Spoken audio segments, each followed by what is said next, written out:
Eu quero conversar contigo sobre como deixar de comer esse nutriente. Na minha opinião, né, eu tenho convicção disso, de que, sabe aqueles gráficos que são círculos assim, sabe? Que tem as fatias, né, e dizendo que, sei lá, uma determinada causa, ela tem várias variáveis que levam a essa causa. Pensa que essa causa é a saúde do nosso intestino, né? Essa causa maior. E no gráfico, a gente tem várias coisas que realmente podem deteriorar a saúde do nosso intestino, podem prejudicar ela. E a ausência desse nutriente no nosso prato, porque cada vez mais a gente está comendo menos esse nutriente, é o nutriente esquecido, aquele desvalorizado, meio sem graça, que a gente vai falar já já. Eu diria que nesse gráfico de círculo, né, ela assim ocupa pelo menos aí, sei lá, um terço ou um quarto de espaço. A gente está preocupado em comer proteína, por exemplo, né? Porque a gente liga esse nutriente com músculo. Então tá todo mundo meio que preocupado com a estética, todo mundo quer ficar bombado, musculoso, quer ter uma aparência boa, o que não tem nenhum problema. Então a gente se preocupa muito com a proteína. Aí também a gente faz uma, né, a gente lembra também bastante dos carboidratos, porque a gente faz uma associação com gordura corporal, com diabetes, sei lá, com piora da nossa saúde, com açúcar no sangue. Então a gente lembra muito disso e a gente não quer essas coisas aqui que eu tô te falando. Aí a gente também tem a gordura da nossa dieta e a gente também anda mais preocupado com ela porque a gente faz uma forte associação com colesterol, que piora o colesterol, nananã, e eu não quero ficar doente disso, eu quero que meu coração seja saudável para eu viver pelo menos aí por 80 ou 90 anos, né? Eu acho que todo mundo aqui quer viver o suficiente. Então, esses nutrientes que eu tô falando para ti, a gente chama na nutrição de os três grandes macronutrientes, que é proteína, carboidrato e gordura. Então, a gente tá muito preocupado com essas coisas, mas esse nutriente que eu vou te falar agora, ele é o mais esquecido. Ou quando ele é lembrado de uma forma muito, sabe, um iceberg, que o que tá dentro não, que a gente consegue enxergar, qual é a característica do iceberg? A gente consegue olhar o iceberg só aquela pontinha, né? Aí aqui tá a água do mar. E a gente não consegue ver realmente a maior parte dele, a gente vê só uma pontinha. Então esse nutriente, quando a gente pensa nele, a gente só pensa nessa pontinha, achando que é só isso. Só que ele vai muito além. Porque a ausência desse nutriente, repito, eu tenho convicção disso, de que ela é uma das grandes responsáveis por esse processo de adoecimento que cada vez mais tem sido comum, né? Tem sido comum no nosso intestino. E que nutrientes são que nutriente é esse, pessoal? Vou te falar. Se vocês estiverem ouvindo algum gemido aí, eu acho que é o cachorro aqui do vizinho, tá? Então, paciência aí, por favor. Então, que nutriente é esse? Eu vou te falar. São as fibras. Percebe que é meio que sem graça? Fibra, coma mais fibra. Ah, besteira, eu lá quero saber disso. Eu quero saber de comer carne, proteína. Eu quero saber de cortar carboidrato, com a gordura que eu como. Então a gente tá meio que despreocupado com isso. E eu acho que foi exatamente essa desvalorização das fibras que faz parte desse processo de mudança da nossa microbiota intestinal, que é aquele pilar principal da saúde do nosso intestino, e consequentemente piora da saúde do nosso intestino, entendeu? Perdão, pessoal, desculpa aí. Mas vamos lá, o que é que eu quero te explicar com isso? Por que que cada vez mais a gente está comendo menos fibra na nossa dieta? Vou te falar dois pontos. Primeiro, a gente está comendo muita comida mais processada. Eu até gravei um vídeo antes desse, explicando por como essa comida ultraprocessada, que é industrializada, por que que é difícil a gente deixar esse negócio de lado? Porque cada vez mais a gente coloca pra dentro da nossa vida. Porque ela libera, né, ela mexe com o nosso sistema de recompensa, libera dopamina rápida, isso é prazeroso. E é difícil mesmo se desvincular. Você prova esse negócio e você quer provar duas, três, quatro, cinco, 10, vira um hábito e fica difícil a gente se desvincular dessa comida ultraprocessada. Mas enfim, então a gente está colocando mais comida processada na nossa dieta. E se a gente está mudando mais, a gente está tirando alguma coisa, você concorda? É natural. E o que a gente está tirando é exatamente os alimentos que contêm fibras. Tipo fruta, legume, grão integral, entendeu? Então a gente está colocando uma coisa e meio que substituindo esse nutriente. Então a gente não está mais botando esse negócio para dentro do nosso corpo. Ponto 2, aí você pode pensar, não, Ítalo, mas eu como grãos, eu como lá arroz, eu como pão, eu como uns biscoitinhos que são integrais. Aí vem um outro quesito, velho, a indústria, ela pega o grão lá do campo, que tem as fibras, e ela processa esse negócio e refina eles. Um exemplo clássico é a farinha de trigo. O produtor vai lá, produz o trigo bruto, planta, colhe, entrega para a indústria. Tá aqui, ó. Agora é contigo aí. Aí a indústria vai lá, retira toda a fibra, por exemplo, ó, do trigo bruto, que é o trigo do campo, até a farinha de trigo. O trigo bruto, ele tem 12 mais ou menos gramas de fibras a cada 100 gramas.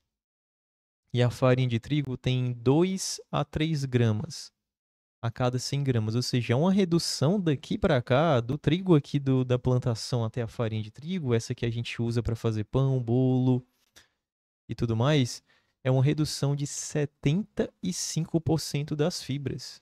Se a gente for pensar matematicamente. Então, cara, é muita coisa, velho.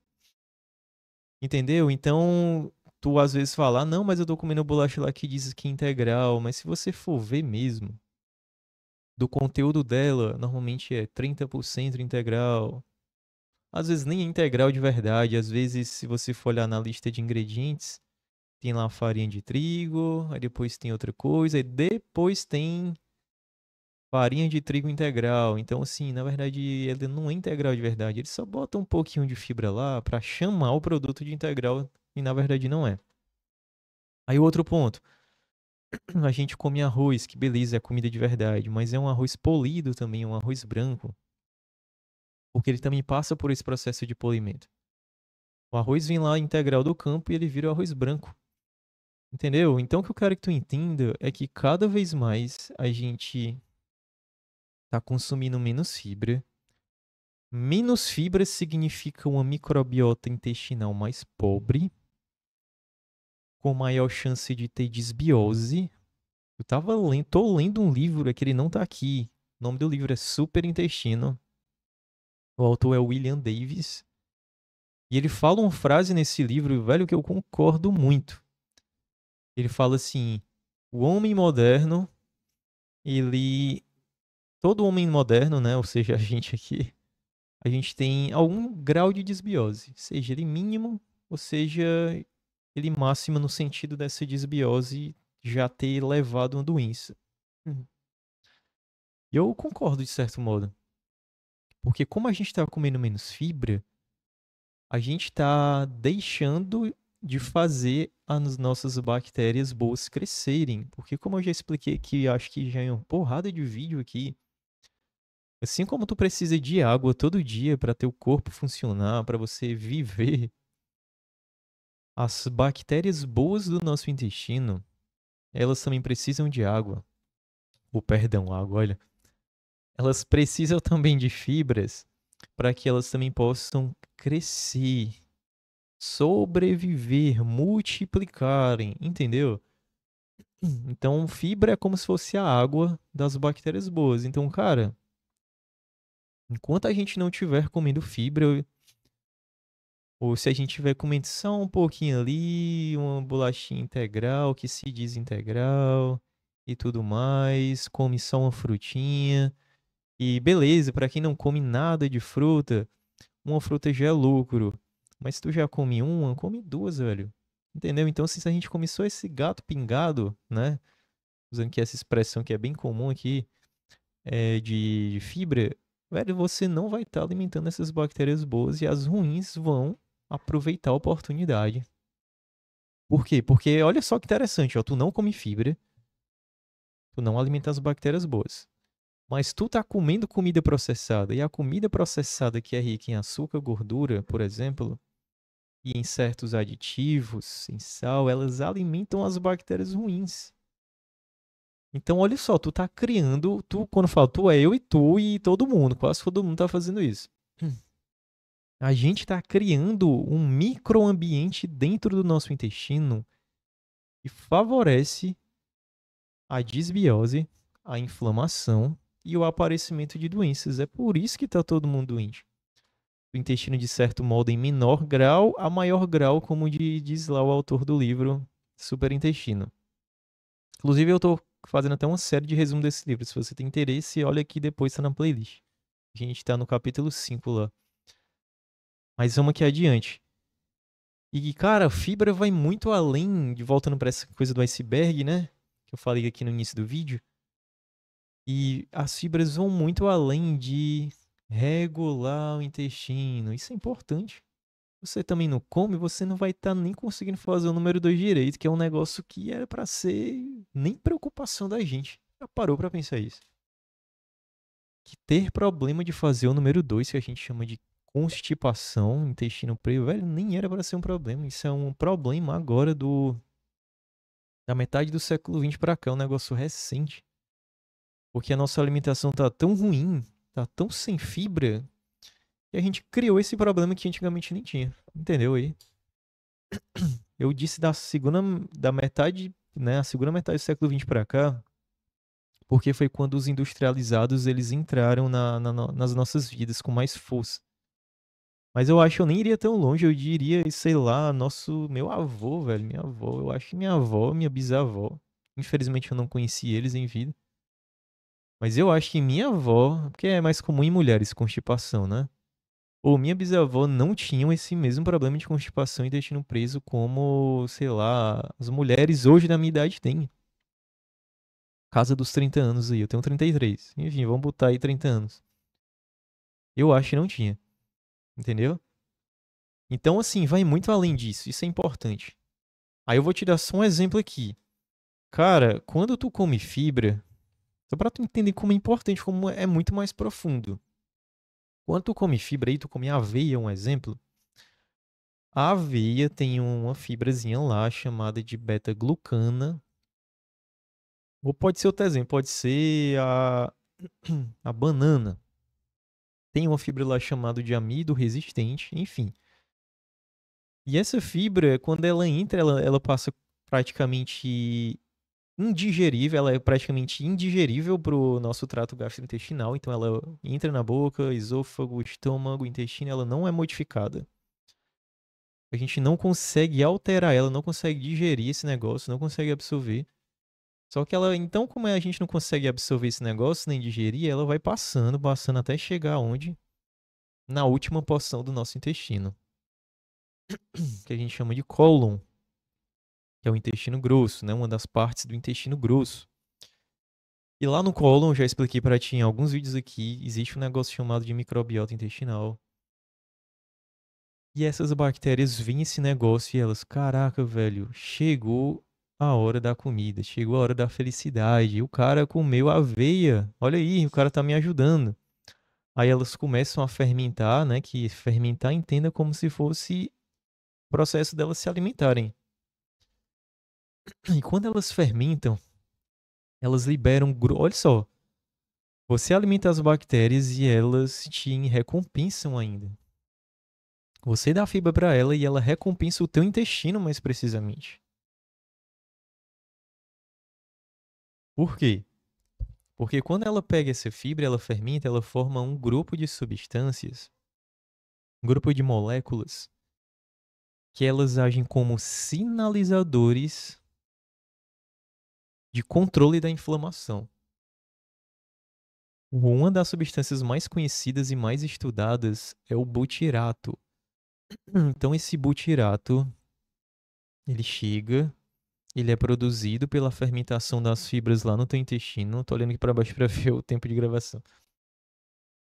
E ele é produzido e ele se comunica, esse butirato, com as células imunológicas. Porque, não sei se tu sabe, mas o teu intestino, ele é um órgão riquíssimo ao redor dele, na parede dele, né, intestinal, em células imunológicas, ou seja, células que ativam respostas de inflamação. E esse butirato, ele entra, ele é absorvido, ele se comunica com essas células imunológicas. E o que é que ele faz? Ele, como se ele equilibrasse a equação. Se existe uma resposta de inflamação naquele momento, ele vai lá e sinaliza para aquelas células imunológicas. Ó, dá uma amenizada aí, velho.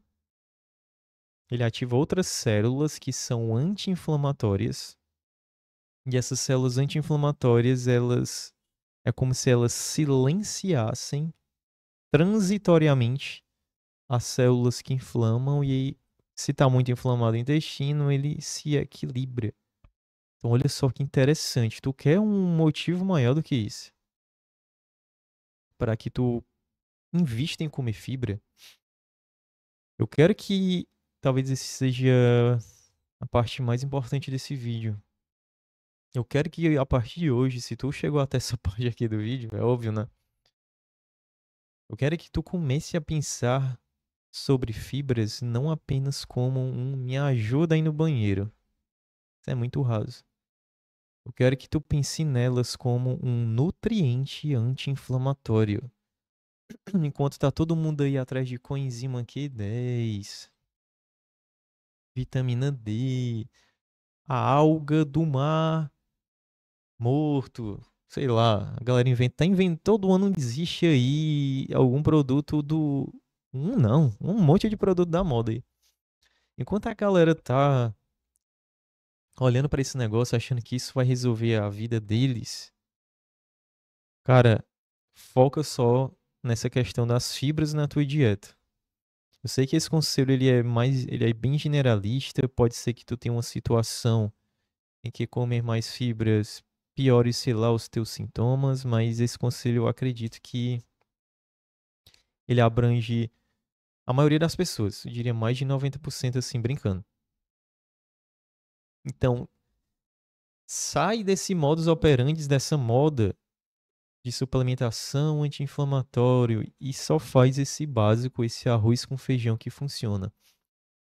Comece devagarinho, vem agora a parte final do vídeo, a comer mais fibra. Como é que tu vai fazer isso? Eu sempre digo essa regra aqui. A regra do mais um. Tu vai comer mais uma fruta, mais um legume, mais um grão integral, mais uma semente. Então, se hoje tu não come nada de fruta, eu vou levar esse exemplo como um exemplo hipotético. Se hoje tu não come nada de fruta, tu vai escolher comer uma fruta. Qual tu gosta, não importa. Se tu não come nada de legumes, tu vai escolher comer um legume. Se tu não come nada de grão integral, tu vai começar a comer um grão integral. Se tu não come nada de semente, tu vai escolher comer uma semente. Só isso. Então você está colocando aqui no teu dia 4 fontes de fibra. Aí eu vou dar um exemplo prático. A fruta, tu come uma banana de manhã. O legume, tu come uma cenoura cozida ou ralada na hora do almoço, junto com alguns outros alimentos. Um grão integral, tu vai trocar aos poucos o arroz branco pelo arroz integral. Uma semente, sei lá, chia ou psyllium ou linhaça, tu não vai comer a banana de manhã, bota lá um pouquinho de chia em cima, entendeu? Então olha só como são medidas simples. A gente tem que fazer esse retorno de colocar de volta na nossa vida, no nosso prato, as fibras, entendeu? Porque só assim é que a gente vai selecionar as bactérias boas, deixar nossa microbiota intestinal saudável e, consequentemente, nosso intestino será saudável também de verdade. Certo? Então essa é a mensagem desse vídeo. Eu espero que ele tenha feito sentido para ti. Se você tem alguma dúvida, quer fazer algum comentário, deixa aqui abaixo que eu vou te responder. A gente se vê numa próxima. E é isso, até breve. Que era o meu caderninho aqui que eu tava fazendo essas anotações. Eu sempre que vou fazer um vídeo, eu fico meditando algumas coisas e escrevo uns pontos. Fico olhando o caderno aqui. Beleza? Então é isso. Até mais.